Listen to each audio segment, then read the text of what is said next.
In today's video, I'm going to teach you how to animate images with Midjourney.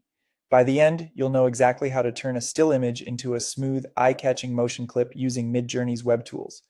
All you need is access to the Midjourney website, a clear idea for your image, and a few minutes to experiment. Start by heading to the Midjourney website and navigating to the Create tab. This is where you'll do all your work, from generating art to animating it. If you're not already signed in, take a moment to log in so your creations save to your account. A desktop browser makes this process easier because you'll be hovering and previewing frequently. Next, generate an image or upload your own base image. In the Imagine bar, type your usual prompt with the style and details you want, or click the image icon to upload a photo or artwork as your starting point. Clear, specific prompts produce more predictable animations, and if you're uploading, make sure you have the right to use that image. Let the image render fully before moving on, so you have a crisp result to animate. Once your image appears in the Create page, hover your mouse over it. You can also open it from your gallery. This reveals the Animate image controls.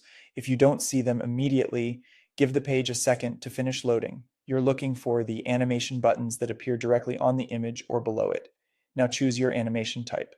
Midjourney offers a few motion styles designed to add life without breaking the integrity of the image.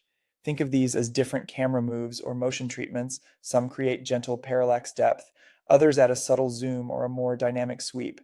Pick the option that fits your scene and mood. Landscapes often shine with depth-based motion, while portraits may benefit from restrained centered movement. Adjust the motion intensity and submit. This setting controls how strong the movement feels. Lower intensity keeps things natural and cinematic. Higher intensity adds punch but can introduce distortion if pushed too far. A good rule of thumb is to start modestly, submit, and then iterate upward if you need more energy. Finally, preview and download. Watch the full animation once or twice and check for artifacts around edges, faces, and text. If something looks off, go back, try a different animation type, or nudge the intensity. When you're satisfied, save your clip, typically as an MP4 for sharing, or a GIF for quick loops. Give the file a clear name so you can find it later, and you're done. That's the complete flow. Practice a few variations, and you'll be animating still images confidently in no time.